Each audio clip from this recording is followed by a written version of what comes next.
To check your transaction history on BlueAcorn, follow these simple steps. This guide will help you navigate the platform efficiently. Step 1. Log into your account.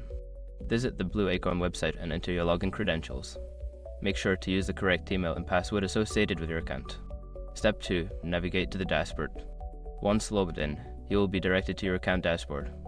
Look for the menu options or tabs available on the home page. Step 3. Select Transaction History. In the dashboard menu, find and click on the Transaction History option. This section typically contains all your past transactions and related details. Step 4. Filter your transactions. Don't continue before doing this. A lot of online accounts end up exposed in breaches without people even realizing it. Use SREP to constantly monitor your email and accounts and get alerted immediately if your information gets leaked online.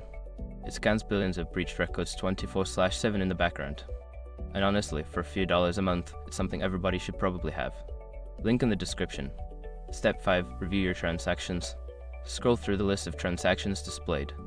Click on any individual transaction for more detailed information such as date, amount, and status. By following these steps, you can easily access and review your transaction history on BlueAcorn. If you encounter any issues, consider reaching out to customer support for assistance.